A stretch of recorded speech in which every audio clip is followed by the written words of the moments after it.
Seigneur, on te remercie de nous bénir au long de cette étude et de parler à nos cœurs, de nous expliquer les choses que parfois on a du mal à comprendre. Alors, on te remercie pour ta parole et ton Esprit Saint qui nous guide. Amen. Alors, on va continuer sur l'Épître aux Galates. On attaque la 4e leçon. Oui, c'est quel chapitre? Quel chapitre? Donc, on va prendre la défense de la doctrine. Donc, on est toujours dans les chapitres 1, de 1 à 5. De 1 verset 1 à 5, 12. À 5 verset 12. Mais là, on va attaquer le chapitre 3. Et on va lire les versets peut-être 1 à 5 aujourd'hui, je ne sais pas. Donc, et on verra qu'il y a 4 questions posées. Puisque là, on est dans la défense de la doctrine de Paul. Et on va attaquer le 5e argument, l'expérience personnelle des Galates. Le 5e argument de la défense de la doctrine de Paul, c'est l'expérience personnelle des Galates. Et il y a 4 questions qui sont posées. Comment avez-vous reçu le Saint-Esprit? Ça posé aussi. Ça posera d'ailleurs tout à l'heure. Vous pouvez commencer à y réfléchir. Après avoir commencé, donc deuxièmement, après avoir commencé par l'Esprit, faut-il continuer par la chair? Troisièmement, pourquoi avoir tant souffert pour l'Évangile? Et la 4e question, pourquoi le Saint-Esprit continue-t-il à agir parmi nous? Alors aujourd'hui, je pense qu'on va voir que la première. Comment avez-vous reçu le Saint-Esprit? Donc on va lire Galates 3, versets 1 à 5. S'il vous plaît.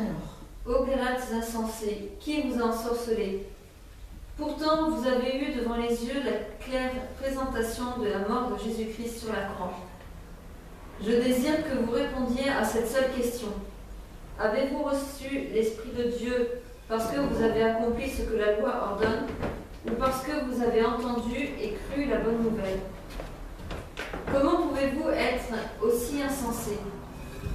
Vous avez commencé par l'Esprit de Dieu, voulez-vous finir maintenant par vos propres forces? Avez-vous fait de telles expériences pour rien? Il n'est pas possible que ce soit pour rien.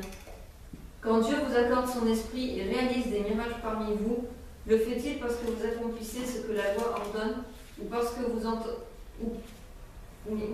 entendez et croyez la bonne nouvelle?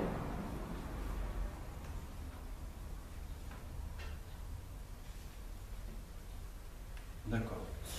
Ah, monsieur, tu prends parce que moi, ça finit par parce que vous avez écouté avec foi. Oui, c'est pareil. Alors, la frustration de Paul monte d'un cran. Là. Il les apostrophe assez rudement en disant « Oh, Galates !» et non « frère » comme en 1 au chapitre 11. Et là, il ne met pas de gants. Et même par 2 fois, il les traite d'insensés dans du verset 1 au verset 3. D'illogique et puis d'irrationnel par rapport à leurs expériences personnelles indéniables. Donc le qualificatif employé ici, qu'il refuse d'utiliser, indique qu'ils refusent d'utiliser leur capacité de réflexion. Quelqu'un arrive, parle bien, il a du bagou, le gars, il a, je sais pas, du charisme, judaïsant. Donc on ne réfléchit plus, là, c'est eux qui ont raison. Voilà. Mais Paul a le droit d'adopter ce langage puisqu'il est leur père spirituel. Il peut se permettre. Alors on va mettre un petit peu. Donc Paul se sert de termes qui pourraient indiquer que les personnes qui troublent les Galates exercent une influence magique, voire occulte. Maléfique. Ouais. Puisque il dit qu'ils sont fascinés, ensorcelés. Ouais. Mais en fait, cette forme d'expression, elle était courante. Méfique. Ouais.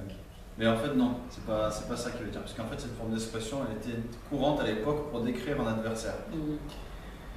Paul remet en question leur compréhension de l'évangile. La vérité de l'évangile est menacée, l'Église est en danger, et du coup, il est préoccupé. Alors avant de poser des questions aux Galates, Paul leur rappelle qu'il avait prêché avec clarté et sans ambiguïté le message de Christ. De Christ crucifié, et que rien ne doit y être rajouté. La croix est au centre de son message, et ce message seul aurait déjà dû les protéger de ce qui les fascine. Donc dans cette lettre, Paul renvoie constamment à la croix, on va dire Galates 2, 19 à 20. Et puis après on lira 5, 11 et 24. Galates 5. Ouais, Galates 5, 11 et 24, et puis Galates 2, 19 et 20. Alors Galates 2, car c'est par la loi que je suis mort à la loi, afin de vivre pour Dieu. J'ai été crucifié avec Christ, et si je vis, ce n'est plus moi qui vis, c'est Christ qui vit en moi. Si je vis maintenant dans la chair, je vis dans la foi au Fils de Dieu, qui m'a aimé et qui s'est livré lui-même pour moi. 5, 11, 24.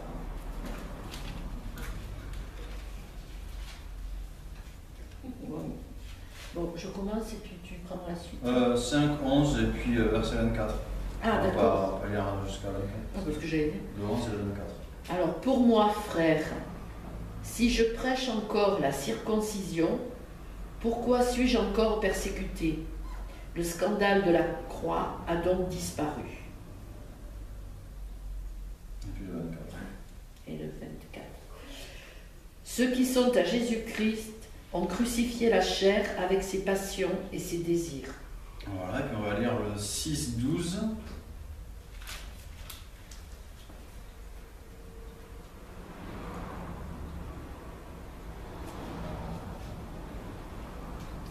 Tous ceux qui veulent se rendre agréables selon la chair vous contraignent à vous faire circoncire uniquement afin de n'être pas persécutés pour la croix de Christ. Et le 14. Pour ce qui me concerne, loin de moi la pensée de me glorifier d'autre chose que de la croix de notre Seigneur Jésus-Christ, par qui le monde est crucifié pour moi, comme je le suis pour le monde. Voilà. Donc ainsi, il se démarque diamétralement de certains enseignements qui placent l'accent sur l'épanouissement personnel, le bien-être, etc. Des enseignements qu'on retrouve encore aujourd'hui. La croix de Christ, que dit-elle sur nous-mêmes? Est-ce qu'elle indique que notre état est assez déplorable, mais qu'avec un petit peu de vernis, un minimum d'effort, nous pourrons être acceptables pour Dieu? Qu'on pourra nous améliorer. Ben non. La croix nous dit que la loi est violée et que la sentence prévue pour ce crime, c'est la mort. Qu'il n'y a aucun espoir, aucun rafistolage, aucun traitement cosmétique ne suffisent pour nous faire échapper à la mort. Il faut une exécution. Et Paul leur rappelle que l'évangile est centré sur la personne et l'œuvre de Jésus-Christ. Il faut reconnaître que cette doctrine de la justification par la foi seule a toujours rencontré une farouche hostilité, et même parfois au sein de l'Église. C'est pour ça que ceux qui voudront s'acquitter du ministère de l'Évangile, donc là c'est une citation de l'Épître aux Galates, Éphésiens, Philippiens et Colossiens de Jean Calvin. C'est pourquoi donc ceux qui voudront s'acquitter du ministère de l'Évangile, ainsi qu'il appartient apprennent non seulement de parler et de haranguer, mais aussi de pénétrer jusqu'au-dedans des consciences afin qu'elles sentent en elles Christ crucifié et que son sang dégoûte en elles. Quand l'Église a de tels peintres, elle n'a plus besoin d'images de pierre ni de bois, c'est-à-dire d'idoles muettes. Elle ne demande plus de peinture. Les tournures de phrases ne sont pas évidentes, hein, Calvin. Non, mais il est raide, hein. Ouais. Il n'est pas moderne, hein. Non. Donc maintenant, Paul pose 4 questions rhétoriques, donc de dialogue, concernant l'expérience personnelle aux Galates, avant que les judaïsants ne les troublent. Il fait appel à leur mémoire, à leur souvenir. On va voir Hébreux au chapitre 10. puis au verset 29. Romains 10, 29.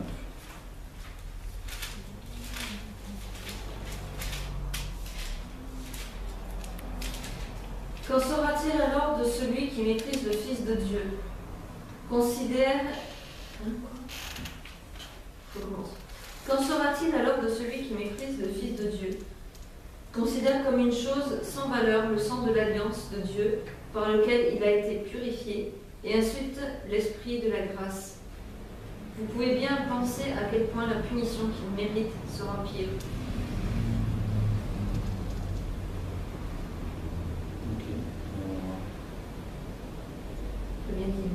Hébreux 10, 29. Oui, 10, 29. Oui. Je n'ai pas tout à fait les mêmes choses.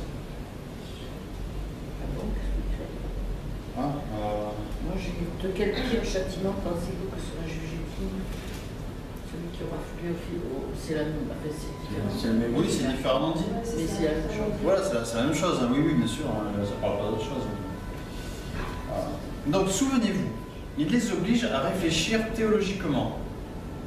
Sa manière de poser les questions. T'es venu à pied? Non. Donc, il les oblige à réfléchir théologiquement. Sa manière de poser les questions présuppose une réponse d'une évidence éclatante. Notez que cette section se focalise sur l'œuvre du Saint-Esprit. Dans notre vocabulaire, nous parlons le plus souvent de conversion, mais le Nouveau Testament emploie souvent l'expression « recevoir l'Esprit ». Donc du coup, on va lire Romains 8, verset 15, 1 Corinthiens 2, 12 ensuite. Romains 8, 15.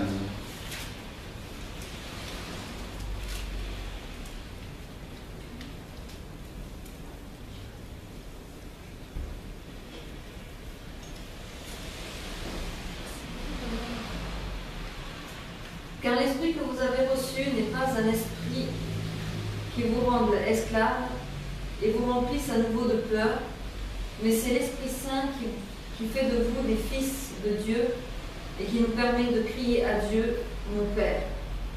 Et 1 Corinthiens 2, 12. Or nous n'avons pas reçu l'esprit du monde, mais l'esprit qui vient de Dieu, afin de savoir ce que Dieu nous a donné par grâce. Et 2 Corinthiens 11, 4.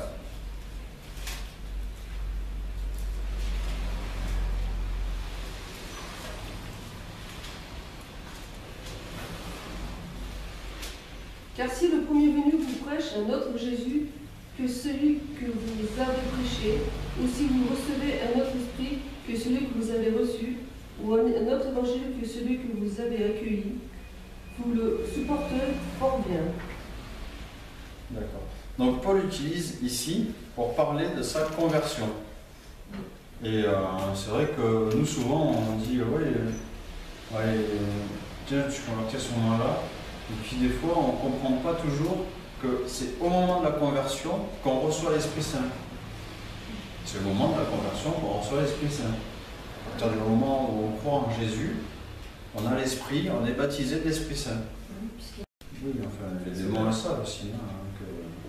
Oui, mais ils le disent pas. Ils peuvent, je sais pas, il y a des gens qui peuvent peut-être dire oui, Jésus est Seigneur, mais par contre, ils ne le pensent pas. Enfin, je veux dire, ils ne pensent pas, ils disent oui, il est Seigneur, mais je ne me soumettrai pas à lui. C'est comme, lui c'est le roi de tel pays, mais je m'en fous.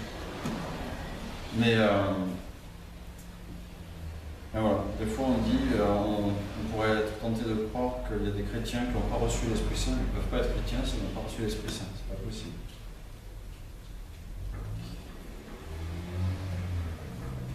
Donc, ailleurs, Paul dit que celui qui n'a pas l'Esprit n'est pas un chrétien. Romains 8.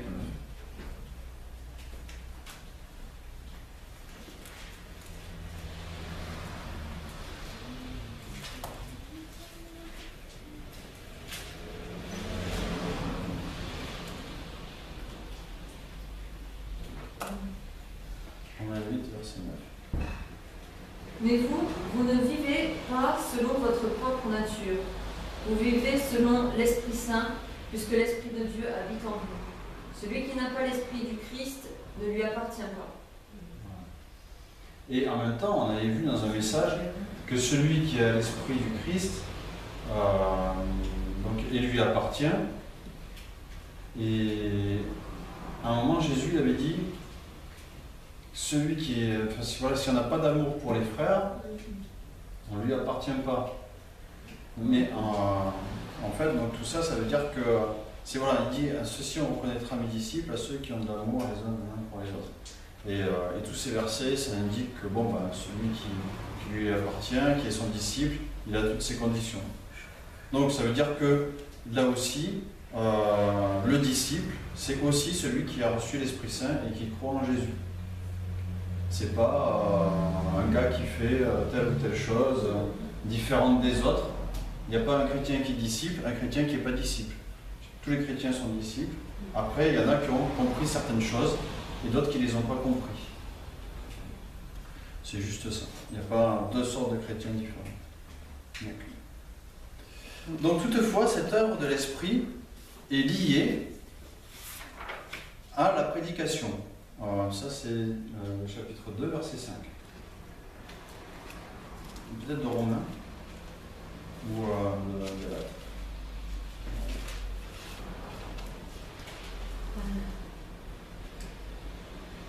Alors si c'est Galates, c'est « Nous ne leur cédâmes pas un instant et nous résistâmes à leurs exigences afin que la vérité de l'Évangile fût maintenue parmi vous. » Et si c'est Romain, Si c'est Romain, ça va pas vraiment bien.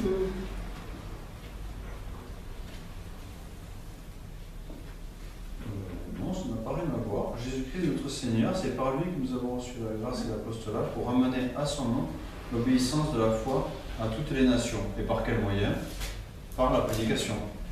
Romains 2, 5. Ouais. Ah non, moi j'étais en 1,5, pardon. Parce que Romains 2, 5, c'est « Mais tu as un cœur dur, tu n'es pas disposé à changer. » Alors, on va lire Romains 1, verset 16, justement, bouge pas.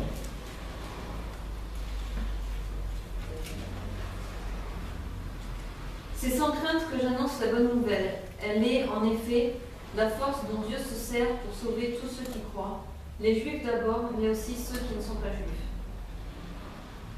Donc la proclamation du message de la croix est saisissante. Et le Saint-Esprit s'en sert pour convaincre. Paul tient le même langage lors de son passage à Thessalonique. Nous savons, frères bien-aimés de Dieu, que vous avez été élus, car notre évangile n'est pas venu jusqu'à vous en parole seulement, mais aussi avec puissance. L'Esprit Saint est une pleine certitude. Est-ce que c'est 1 Thessaloniciens 1, 4 à 5?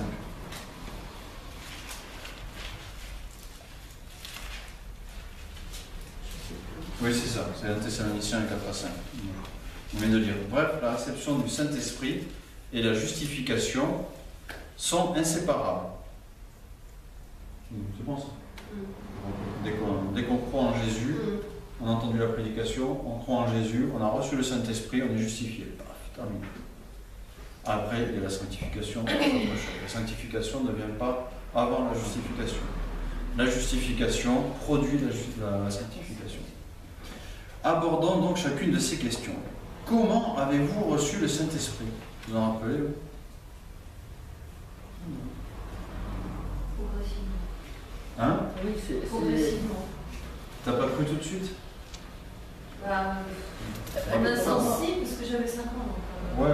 En 5 ans, je crois facilement Moi j'ai l'impression d'avoir toujours cru parce qu'on m'a toujours. Moi j'ai appris à lire dans la Bible alors donc. Non, parce qu'il y a des gens, ils se rappellent la date. Hein. Ils font Oui, leur anniversaire. Oui, mais nous on est tombés dans C'est la Bible impressionnant. en étant petite alors on a appris des choses. c'est pour ça que je dis progressivement. Voilà. Non, il nous a fallu quand même quelques temps, parce que venant du système catho, on a été un peu curieux, et puis comme on est tombé sur une brèche que l'on connaissait un peu, et tiens, a priori, il connaît son sujet, mais ça n'allait pas plus loin. Et ce n'est qu'au fur et à mesure, et quand Papa Jean est venu en Guyane, Où là, oui, j'ai reçu, parce que là, je me suis trouvé scotché sur un point qui était très simple. Est-ce que tu penses que lorsque tu comparaîtras devant lui, il te dira, toi, je ne te connais pas, ou je te connais. Il m'a donné à choisir. Et puis d'un seul coup, ben, j'ai dit, oui, il me connaît. Du coup, peux-tu en être sûr? Je ne sais rien. Et il m'a dit, c'est parce que l'Esprit te l'a dit. Il dit, sinon tu ne peux pas le dire. Moi aussi, ça a été petit à petit. Au début, j'allais dans l'église parce que, je sais pas, je me sentais bien, c'était bien, il y avait des gens, c'était sympa. Puis un jour, j'ai cru vraiment. Donc, son introduction à la question est intéressante. Voici seulement ce que je veux apprendre de vous. Répondez seulement à cette question. Paul savait que si les Galates faisaient des concessions sur ce point, les judaïsants augmenteraient leur emprise. Toutes les questions qui suivent découlent de celle-ci. Donc ça c'est un extrait de l'Épître aux Galatiens, c'est un commentaire d'un certain Bruce, je ne sais quoi. Oui, parce que... enfin, aux Galates, en anglais c'est aux Galatiens. Donc il est implicite dans ce texte que le privilège le plus élevé qui puisse être accordé à l'homme et la femme mortelle est le don de l'esprit. Puisque ce don dépend de la foi, de l'évangile et non de la loi, la supériorité et la toute suffisance de l'évangile n'est plus à démontrer. Donc Paul, inquiet et perplexe, n'en croit pas ses oreilles. Il les ramène au tout début. Le temps du Verbe est au passé. Paul ne doute donc pas qu'ils aient reçu l'Esprit, il l'affirme même et il leur rappelle qu'ils ont commencé leur vie chrétienne par l'Esprit. Comment l'ont-ils reçu? Par leurs efforts? Par l'obéissance à la loi? Par la circoncision? Non, par la foi. L'ont-ils reçu après quelques années d'expérience de vie chrétienne? Le Saint-Esprit est-il une récompense? Ben non, ils ont écouté avec foi. Ça, on va lire Romains 10, verset 17.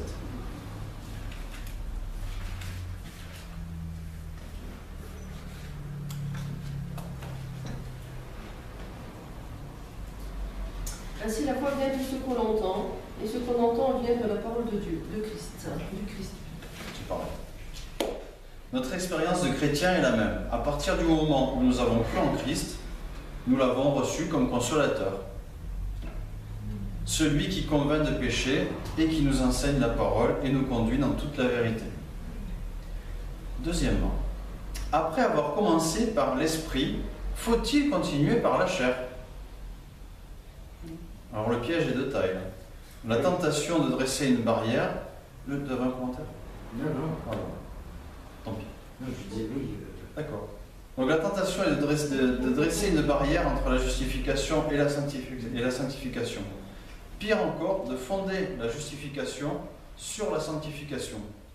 La justification est la justice de Christ imputée aux croyants qui le rendent éternellement acceptable devant Dieu. La sanctification, c'est le processus durant lequel le chrétien se sépare de toute forme d'asservissement, la drogue, l'alcool, le mensonge, tout ce qui le dit. les excès de vitesse. Je suis un fan des excès de vitesse. C'est pas Voilà. Non, c'est pas mon beau-père non plus, je le regarde, mais c'est pas...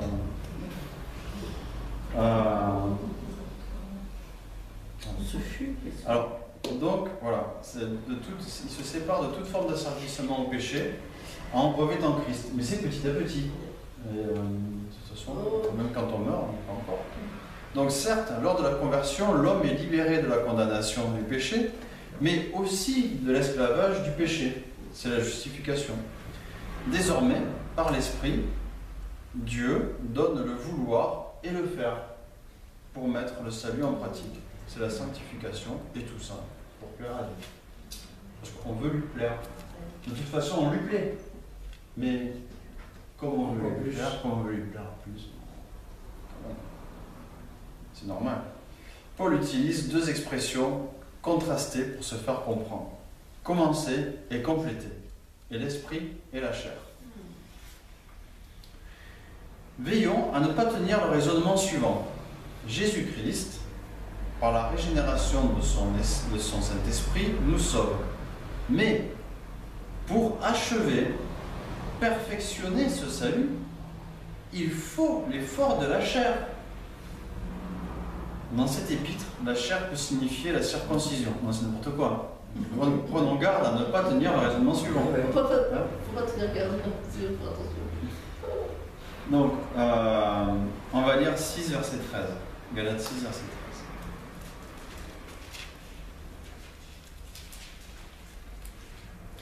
Car les circoncis eux-mêmes n'observent point la loi, mais ils veulent que vous soyez circoncis pour se glorifier dans votre chair. Voilà. Donc, mais en l'occurrence, là, le contexte indique un sens différent, bien plus large que l'ancienne nature. Il s'agit du principe selon lequel on place sa confiance ailleurs qu'en Christ pour vivre la vie chrétienne. Ben, ça n'a pas de sens. Ouais, mais il y en a qui le font. C'est du débordement. Ben, oui, c'est... Il y a des... Être chrétien et mettre sa confiance ailleurs, C'est comme un sportif qui fume. Bah, je fais ça. Donc, par nature, l'homme est porté à faire tous ses efforts pour réussir dans les domaines professionnels, familial ou même spirituels. Mais Paul affirme qu'il faut abandonner cette philosophie de vie qui démontre notre volonté d'en contrôler tous les aspects. L'Évangile met fin à toute confiance dans la chair pour compléter le salut.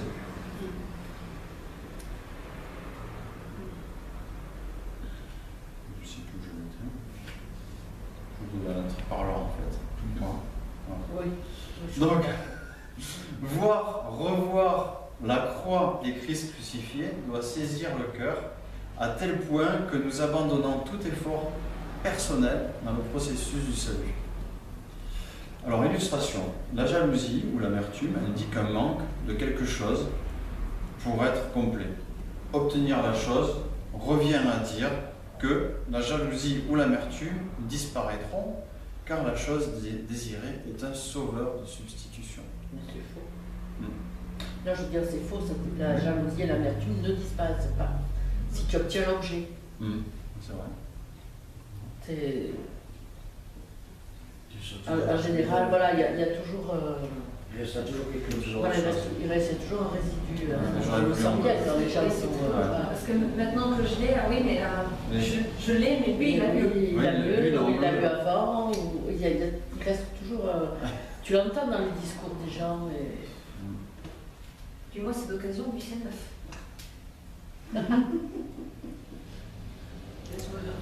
Donc, la croix nous rappelle que nous sommes complets en Christ et nous pousse à nous reposer, nous réjouir et trouver notre sanctification en lui. Paul nous rappelle dans sa lettre aux Philippiens « Je suis persuadé que celui qui a commencé en vous une œuvre bonne en poursuivra l'achèvement jusqu'au jour du Christ Jésus. » Donc, c'est Dieu qui a pris l'initiative de notre salut. C'est Dieu qui poursuit cette œuvre, littéralement, mais la touche finale. C'est Dieu qui va compléter et achever cette œuvre. C'est lui, par son esprit, qui va produire le vouloir et le faire pour y parvenir. On l'a vu en 2, versets 12 à 13. Donc, dans notre salut, justification et sanctification, ensuite, il y a la dimension eschatologique, c'est-à-dire de l'étude de la fin des temps. Le maintenant et le pas encore. Parce que maintenant, on vit cette vie pleine et abondante, et l'éternel commence maintenant, depuis notre conversion. Mais en même temps, on n'y est pas encore dans cette éternité avec Christ. Et là, c'est une notion qu'il y a tout au long de la Bible, maintenant et pas encore. Et on y est en plein dedans dans l'étude d'Ézéchiel le dimanche matin avec Jacques. on était encore par là, je crois. Voilà. Donc nous sommes sauvés, mais le salut ne sera pleinement réalisé pour nous qu'au jour de Christ. En lui, donc, nous avons la rédemption. Ça, c'est Éphésiens 1, verset 7, si on veut. Puis après, on fera Éphésiens 4, 30. En lui, nous avons la rédemption par son sang, le pardon des péchés selon la richesse de sa grâce. Puis 4, 30.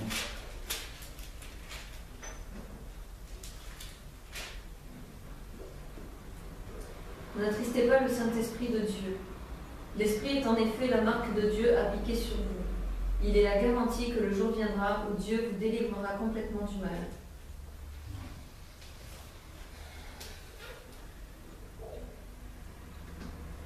Donc, tout est l'œuvre du Saint-Esprit. Et pour finir, on va dire une citation du livre La subversion du christianisme de Jacques Ellul. Ouais. Oui, quel titre. Donc, nous sommes, et aujourd'hui plus que jamais, des comptables assoiffés de certitudes claires, d'un avenir assuré, de devoirs simples et d'une ligne de conduite évidente. Nous avons horreur de l'incertitude, de choses aussi fluctuantes que l'amour, la grâce. Dire que Dieu nous aime ne nous rassure nullement. Nous préférons que l'on nous dise qu'il exige 50 choses précises. Et quand on les a faites, on est enfin tranquille. Nous ne voulons pas une relation continue avec Dieu. Nous préférons nous mettre en règle. Il n'est pas du tout satisfaisant pour nous que Dieu fasse grâce ou libère. Nous préférons le lier par nos vertus et être assurés qu'il n'est pas libre, lui, de faire et de décider ce qu'il veut. Alors c'est triste de réagir comme ça. Ouais. C'est sûr. Ça t'a dégagné, hein, pareil. Ah ben. La vache. Ouais, heureusement, c'est pas dans le cas. Oh là. Mais il y en a beaucoup. Il y en a beaucoup comme ça. Punaise. Et là, quand tu discutes avec des gens, même des chrétiens, même des pseudo-chrétiens, ils te disent, ouais, mais si l'Église est vraiment entendu, il fait quelque chose. Ah bon, c'est le gros ton Tu dis, mais fais quelque chose. Qu'est-ce qu'il fait? Et il te laisse faire ce que tu veux. C'est déjà beaucoup. Et les gens n'ont pas conscience de leur liberté. Liberté aujourd'hui, ça veut dire faire tout et n'importe quoi. C'est pas ça? C'est pas ça la liberté. Je suis libre de faire ce que je veux. Mais ouais. Et après, c'est quand il y a quelque chose qui Ouais, parce qu'ils réfléchissent pas. Mais non. Ou ils ne réfléchissent pas, ou ils se sont laissés, comme dit Paul, ils se sont laissés endoctriner par de beaux parleurs. Ou ce qu'ils font, pour eux, c'est bien. Voilà. Même pas, quand tu as des gens qui te disent je suis libre, je fais ce que je veux, tu peux leur répondre qui est-ce qui te fait la cuisine, qui est-ce qui lave ton linge. Non, mais ça c'est normal, j'ai acheté une machine à laver. Non, non, non, c'est maman la plupart du C'est temps, une fois. c'est la femme Je croyais qu'il était- Moi, je croyais qu'il avait déjà. Ils ont acheté une femme. Non, mais moi, ça s'appelle Emmanuel aussi. Libre, c'est pas vrai, c'est pas possible. Tu as toujours besoin d'acheter un vêtement, donc si tu achètes un vêtement, tu n'es pas libre. Parce que si tu étais libre, le vêtement, tu l'aurais fait toi. Peut-être pas dans tous les cas. Ouais. Donc là, La vraie liberté, c'est de subvenir à tous ses besoins. On en est incapable. et on se prive de ça quand on veut pas On en est incapable que de Dieu, subvenir à tous nos besoins. quand on veut pas que Dieu soit libre de nous aimer et de nous offrir le salut, on se prive de tout ça. J'ai eu mauvaise position parce que lorsque je voulais une paire de chaussures, je me la faisais moi-même. Ah ben oui. J'étais libre par mes pieds. On est libre, c'est une façon d'imager les choses, mais c'est la vérité. Tu ne peux pas être libre, tu as certaines libertés, mais tu n'es pas entièrement Tu n'es libre. pas entièrement. Parce que tu Ah ben voulais- tu dépends de quelqu'un qui cultive les Voilà. patates, ça c'est sûr. Alors que tu pourrais les cultiver toi-même. Tu vois, En tout cas, moi, ce que j'aimerais, c'est que quand même on puisse méditer chacun sur le fait que laisser Dieu libre de nous aimer, libre de décider lui-même pour nous, libre de nous justifier sans qu'on ait quoi que ce soit à faire, de méditer sur ça et de s'en réjouir. Parce que par nos propres forces, on ne peut rien. C'est ce que je dis souvent. Heureusement qu'il y a pas la loi, parce qu'il m'aurait fallu un sacré châtiment. De toute façon, pour vérifier, il y a juste à prendre tout l'Ancien Testament, c'est l'histoire du peuple hébreu, et à la fin, on regarde le dernier, même on prend le dernier chapitre, on voit que c'est la catastrophe qu'ils y sont pas arrivés. Pourtant, ils ont eu 400 ans. Oui, on leur a donné tous les moyens. Quelqu'un veut prier? Merci Seigneur de ce que tu nous apportes par ta parole, qui nous permet de nous recaler, qui nous permet de revenir sur bien des choses et qui nous permet de comprendre, je dirais, ton propre plan en ce qui concerne l'humanité. Amen.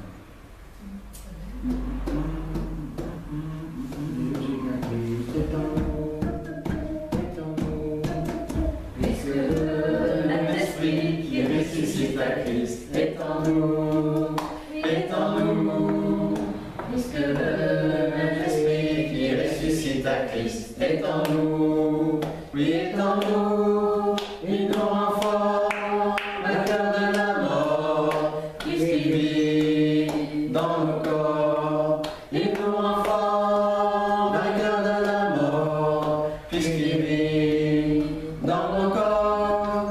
Ne sais-tu pas, tu es le temple. Ne sais-tu pas, tu es le temple. Ne sais-tu pas, tu es le temple. Tu es le temple du Saint-Esprit.